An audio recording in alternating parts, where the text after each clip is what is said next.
In the heart of darkness, a cauldron bubbles, liquid fire swirling, spitting, a witch's brew, a concoction of nightmares.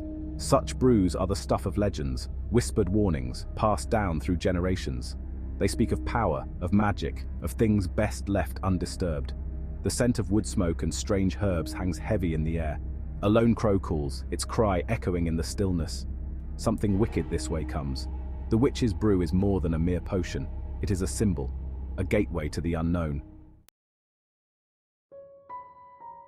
Since time began, stories of witches have haunted us. Women feared and revered, accused of communing with darkness, of wielding unholy power. Their knowledge, a threat to the established order.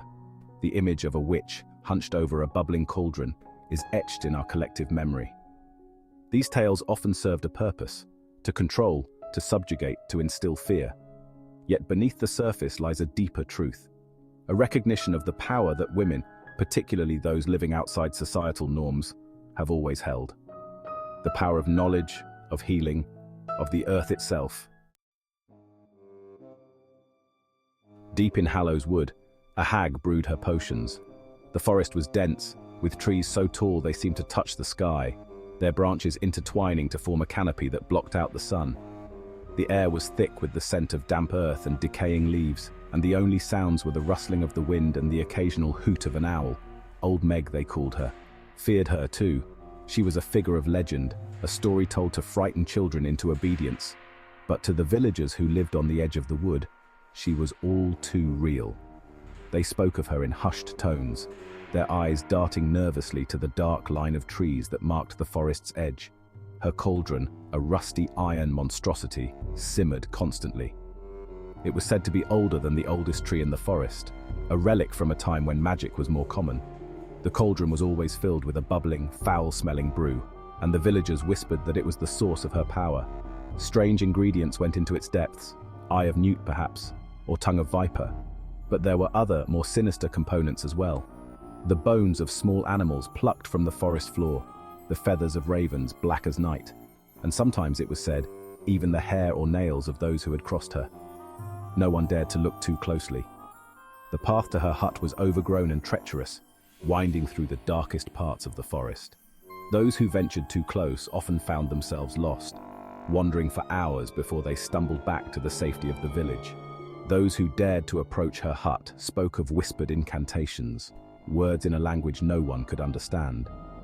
The air around her hut was thick with magic, a palpable force that made the hair on the back of your neck stand on end, of the smell of death and decay.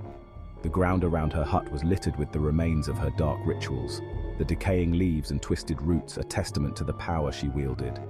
They spoke of Meg's eyes, cold and black as a winter's night, eyes that seemed to see into your very soul.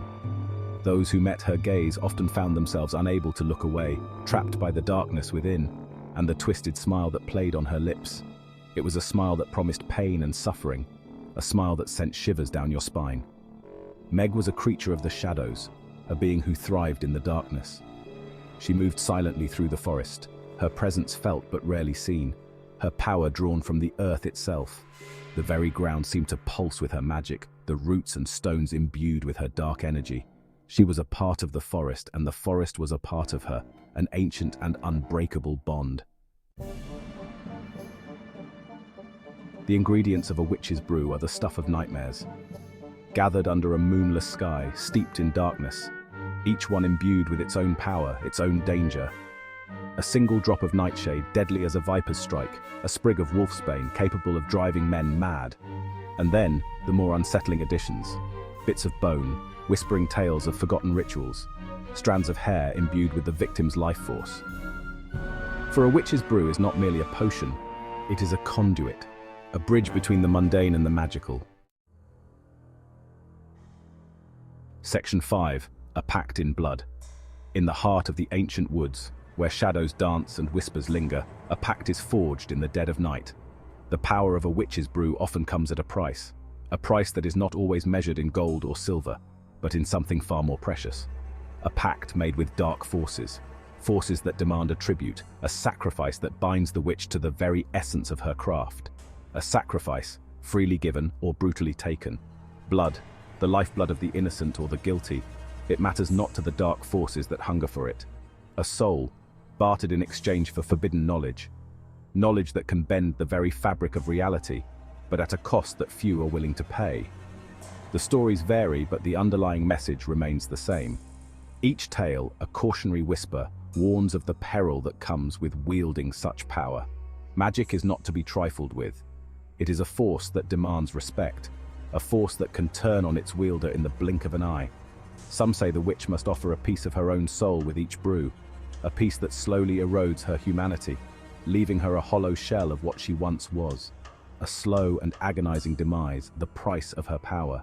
The very essence of life around her withers and decays, a reflection of the darkness within. Others whisper of innocent lives, claimed to appease the spirits within the cauldron. Lives that are snuffed out like candles in the wind, their light extinguished forever. Whatever the truth, one thing is certain. The power that comes from such dark pacts is a double-edged sword, cutting both ways. The witch's brew is a double-edged sword. It grants immense power, but at a cost that can never be fully repaid. A pact in blood, a bond that can never be broken.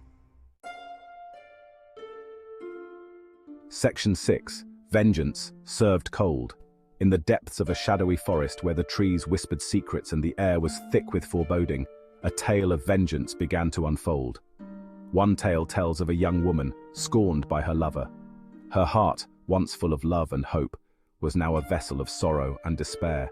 Each tear that fell from her eyes was a testament to the betrayal she felt. Driven by grief and rage, she sought out the help of a powerful witch.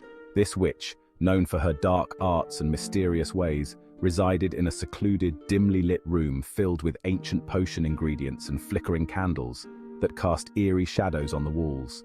Deep in the heart of a swamp, they brewed a potion. The swamp was a place of murky waters and thick mist, where the air was heavy with the scent of decay.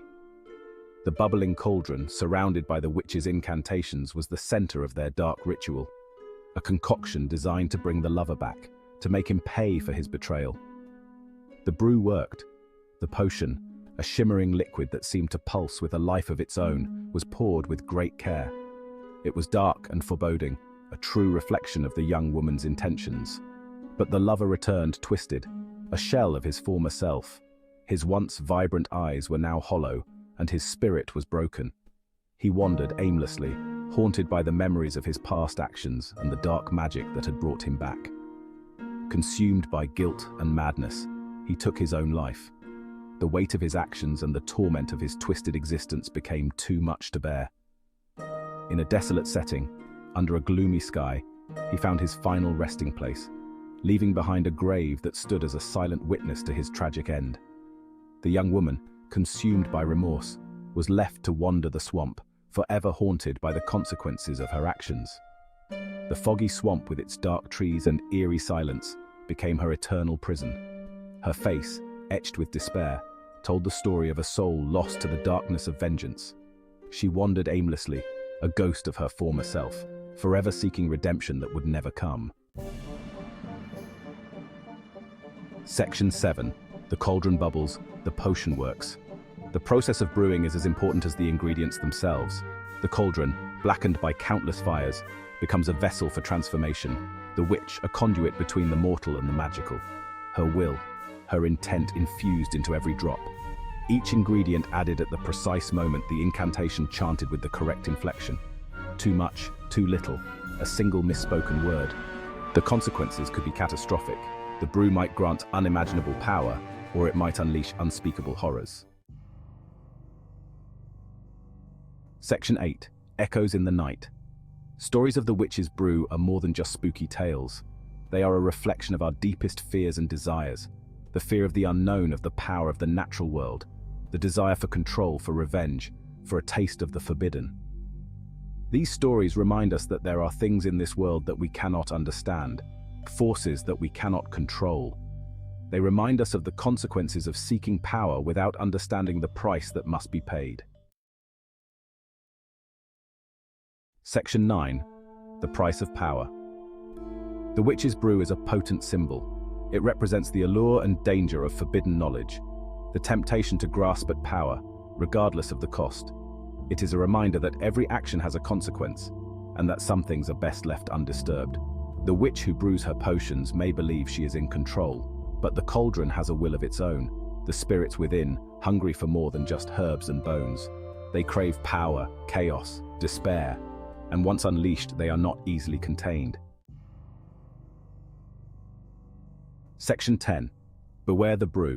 So the next time you hear a tale of a witch's brew, don't dismiss it as mere superstition. Listen closely. Heed the warnings whispered on the wind. For these stories hold a grain of truth, a reminder that the world is a place of shadows and secrets. Remember the witch, hunched over her cauldron. Remember the price she paid, the bargains she made. And remember this: some things are best left undisturbed. Some doors are not meant to be opened. Section 11. Sleep soundly and fear the dawn. The night is silent now. The cauldron no longer bubbles, but somewhere in the deep shadows, a witch gathers her ingredients. Her eyes gleam with ambition, with desperation, with a hunger for something more.